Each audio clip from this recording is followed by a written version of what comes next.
অনুযায়ী জাতীয় সঙ্গীতটা ঠিক আছে, এটা চেঞ্জ করার কিছুই নাই। ইন্ডিয়া থেকে কিন্তু আমরা অনেক যোগ্যতা অর্জনওয়ালার লোক, আবার অনেক শিক্ষিত।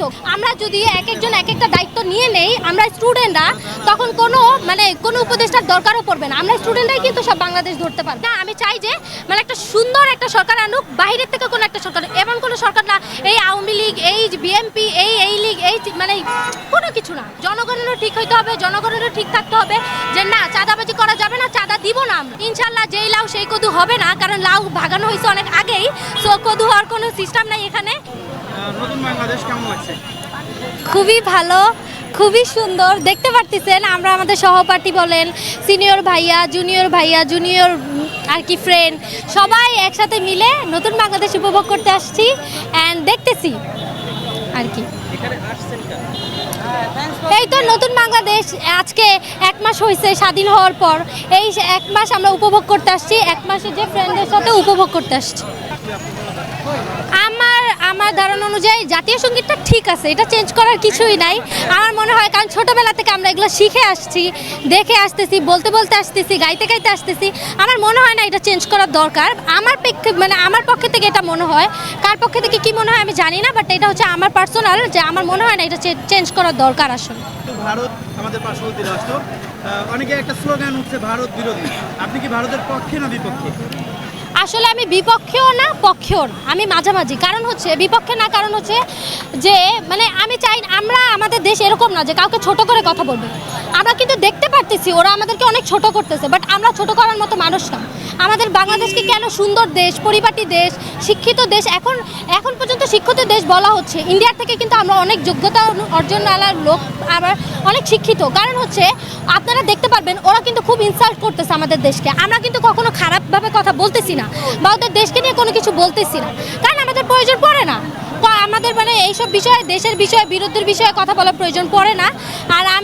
আর বিপক্ষে বলতে ওরা যেসব ওই সরকার যেসব কাজ করতেছে, যেমন দেখতে পাচ্ছেন আপনারা বন্যায় এত লোক মারা যাচ্ছে, তারপর আছে প্রাণী যেমন গরু, তারপর বিড়াল, তারপর হচ্ছে কুকুর, ওদেরকে বাঁচানো যাচ্ছে না। অনেক মানুষ, আমার ফ্রেন্ড সার্কেলের অনেক পরিবার এরকমও হয়েছে, খুঁজে পাওয়া যাচ্ছে না।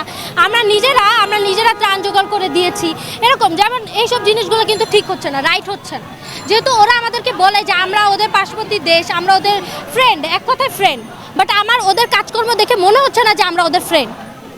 ওরা যেসব কাজ করতেছে, বা ওই দেশের সরকার যেসব কাজ করতেছে, ওই দেশের লোকরা যেসব কাজ করতেছে, মনে হচ্ছে না আমরা কোনো দিক থেকে ওদের ফ্রেন্ড।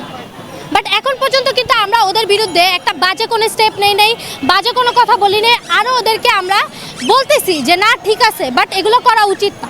কখনো কিন্তু কুটু কথা বলিনি আমরা ওদেরকে এখন পর্যন্ত।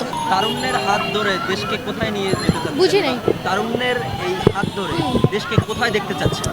আমি তারুণ্যের হাত ধরে দেশকে সুন্দর একটা পর্যায়ে নিয়ে যাইতে চাই। আর হচ্ছে অনেক দূর আগায় যাইতে চাই। যেমন হচ্ছে কোনো দুর্নীতি থাকবে না, একবারে সুন্দর একটা দেশ থাকবে, কোনো দুর্নীতি থাকবে না। এই যে ছাত্রলীগ, এই লীগ, ওই লীগ, কোনো লীগ থাকবে না, জাস্ট ছাত্রছাত্রী থাকবে। এগুলাই এভাবে ছাত্ররাই দেশ চালায় যাবে। কোনো ছাত্র লীগ, কোনো লীগের প্রয়োজন নাই আমাদের। নতুন ভাবে দেশ গড়তে হলে তাদের একটা সংগঠন দরকার, দল দরকার। সেক্ষেত্রে এখন তাদের সমন্বয় একটা কোনো দল গঠন করেনি। সেক্ষেত্রে কিভাবে এই দেশকে তারা একটা দল, আমরা একত্রবোধ হয়ে দেশকে আমরা রিপ্রেজেন্ট করতে পারবো, সুন্দরভাবে চালাতে পারবো।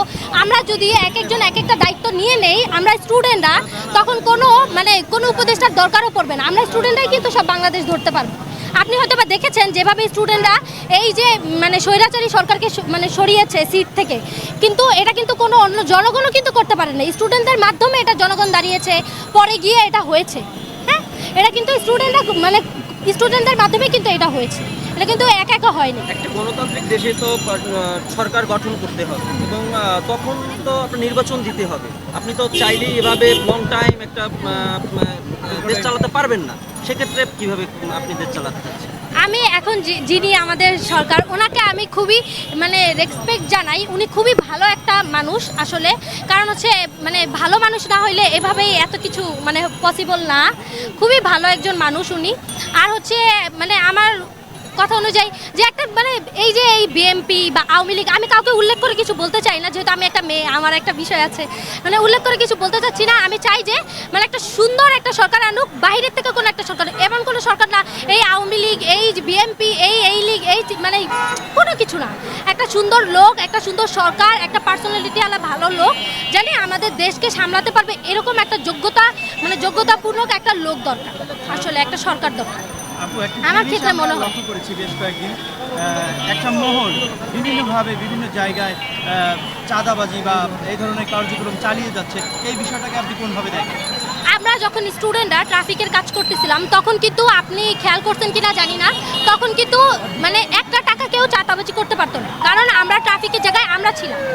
হ্যাঁ, কেউ কিন্তু চাঁদাবাজি করতে পারতো না। বাট আমি রিসেন্টলি এখনো দেখতেছি যে চাঁদাবাজি অফ হয় নাই দুই এক জায়গায়, যেমন ধরেন মহাখালী রেলগেটের সামনে, ওইখানে এখনো চাঁদাবাজি করা হয়, 10 টাকা করে তোলা হয়, প্রতিটা বাসের থেকে 10 টাকা করে নেওয়া হয়। এগুলো কিন্তু ঠিক না, আর এটা কিন্তু জনগণেরও ঠিক হইতে হবে। শুধু চাঁদাবাজিকে ঠিক করব আমরা স্টুডেন্টরা মিলে বা সরকার শুধু চাঁদাবাজি সরাবে, এটা পসিবল না। জনগণেরও ঠিক হইতে হবে, জনগণেরও ঠিক থাকতে হবে যে না, চাঁদাবাজি করা যাবে না, চাঁদা দিব না আমরা। আমরা যদি চাঁদা না দেই, কেউ আমাদের থেকে জোর করে চাঁদা নিতে পারবে না, তাই না? তো জনগণেরও ঠিক হইতে হবে, আর চাঁদাবাজি তো সরাতেই হবে, এগুলো তো করতেই হবে। আসলে গ্রামের একটা প্রচলিত কথা আছে, যেই লাউ সেই কদু, এরকমের অবস্থা যেন আবার না হয়ে যায় আমাদের।